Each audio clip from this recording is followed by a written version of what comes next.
I've been in East Lansing for 7 years now, and when I first came to town, I went to City Hall and I asked them for a list of local organizations that may need charitable fundraisers. And on the list was Michigan School for the Blind, along with several other needy organizations. And Michigan School for the Blind was selected because they are a local organization that does good things for needy people throughout all of Michigan. Located in Lansing, we felt that the school was very underfunded by government funds, both federal and state level. They deal with a lot of sightless or sight-impaired people throughout all of Michigan, and they offer them through the school education, understanding, recreational facilities such as gymnastics and bowling and roller skating, and so physically they can exercise their bodies when they couldn't do so under normal conditions because of the fact that they can't see.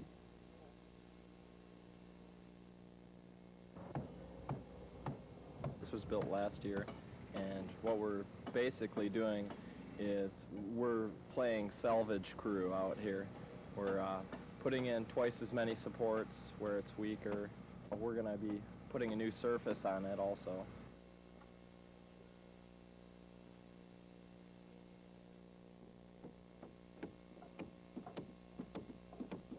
This year, just after last year's event, we contacted Boy Scouts of America because we were looking for a little bit of help organizational-wise. We gained a lot of pledges last year, and when we followed up, we were not able to collect as much as we'd like to collect on the pledges.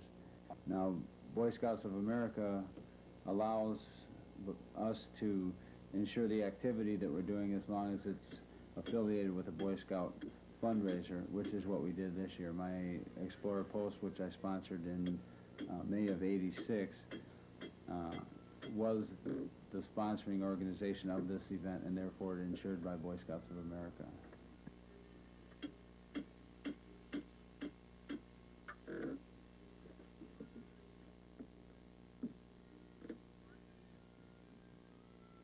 Well, those boards were the floorboards, and the frame was sitting out at another location.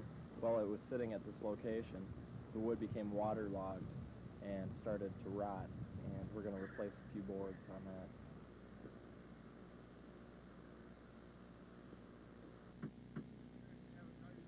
I've been working from 8 o'clock in the morning to about 11 at night. I've been getting about 4 hours sleep a night. I'm a little run down, but I understand there's one guy staying out here at night and guarding the equipment. yeah, that's Al, or Yoda Lawrence, and Yoda is enjoying the nights here. And in fact, here's Yoda right now. Come on over, Yoda. So, Al, where did this Yoda nickname come from? They started calling me that because I'm sleeping on a little hut, which kind of looks like Yoda's hut, so I'm sleeping out here in the night, and one of the guys just came up with it. It was kind of funny, so it stuck. Why do they need somebody to stay out here? We need security around the clock here because we got a lot of expensive equipment out here, and we don't want anyone to vandalize the ramp and steal any equipment. How are you keeping yourself awake? I'm drinking massive amounts of Jolt Cola.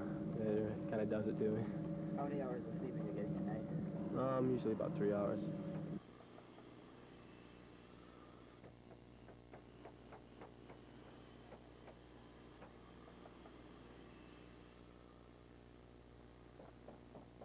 noticed that some of the people from the school for the blind came out while the skateboard ramp was being constructed. Yes, they did. It was quite nice, actually, to have them out there. We were able to take them onto the ramp and let them walk up the transitions of one side, turn them around, back down, across the flat middle part, back up the other transition to give them a feel of what the skateboarders are actually doing when they're skating.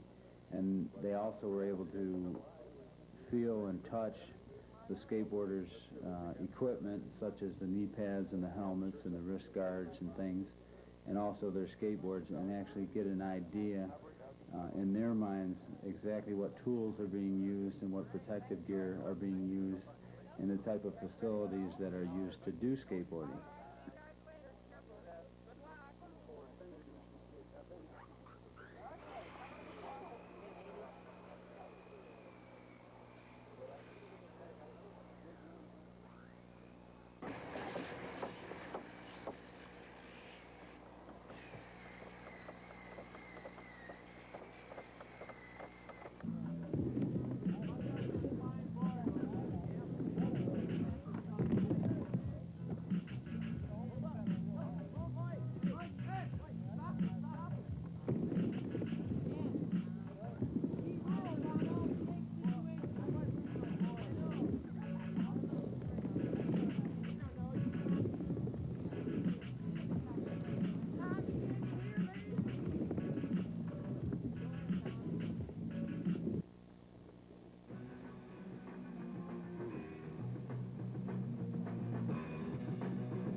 Athletic maneuvers on skateboards, and you feel that we're doing this for a good cause.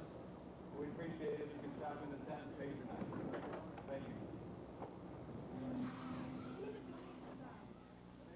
This year, it costs about $4,000 to do the whole event, and a lot of it had to do with improvements in the ramp, and because of the fact that we weren't in the parking lot behind my store, I had to create my store in the park, and I had to rent tents and porta-johns and fence and picnic tables and garbage cans.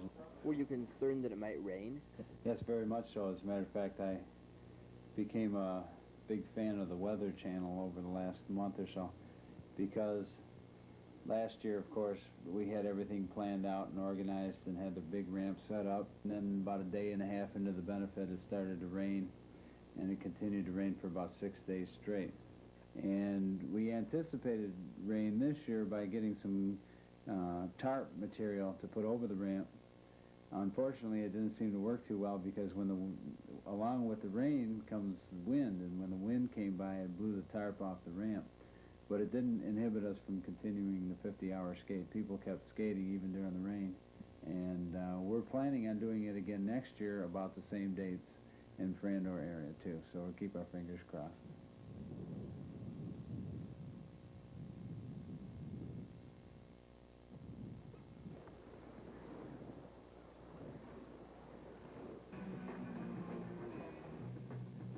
There were over 200 kids participated this year, as opposed to 80 last year.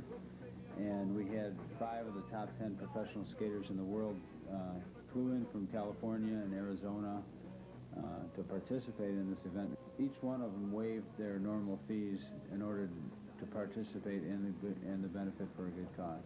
They all expressed that they had a good time, they enjoyed their stay here, and that they all wanted to come back and do it again next year. Which professional skaters did you have here? Okay, professional skaters were Bill Danforth, who's born in Grosse Pointe, Michigan, skates for Alva Skates out of San Diego. And we had Billy Ruff, who's famous for being in the Swatch commercials, skates for Gordon and Smith skateboards. Then we had Tony Hawk, of course, skates for Powell Peralta, #1 skateboarder in the world, flew in from his hometown of San Diego. We had Lester Kasai, skates for Tracker skateboards and Tracker trucks. And we had Steve Schneer, who was a gymnast when he was in high school and is famous now for his ho-ho plants, which are like handstands on skateboards, with the skateboard balancing on his feet.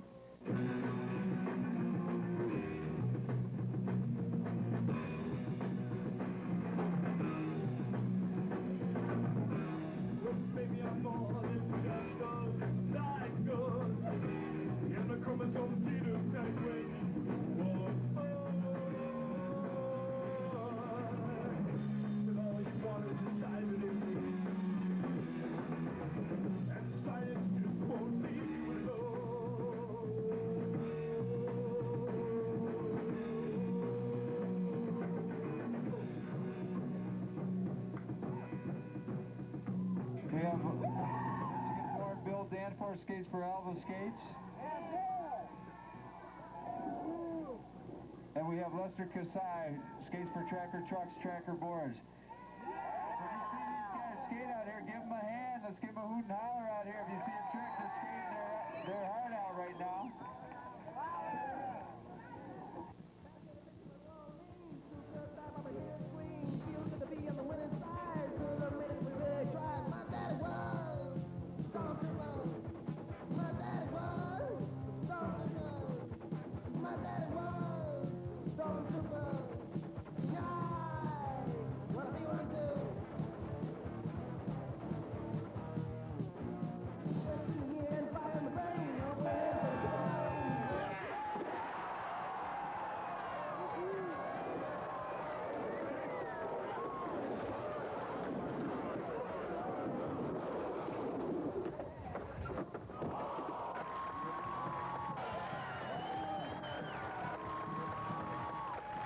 For those of you that aren't familiar with the professional skateboarders that are demonstrating here right now, we have Steve Schneer just did that ho-ho plant. He skates for Gullwing Trucks, OJ Wheels, Airwalk Shoes.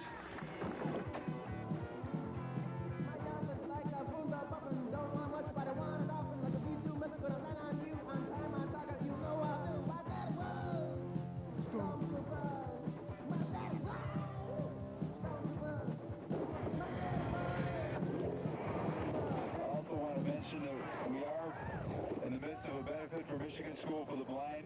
These professional skaters have flown in from California to demonstrate their skills out here. They didn't get much chance to warm up, but they're skating their hearts out right now, so give free applause. Plus, we will be accepting pledges for Michigan School for the Blind.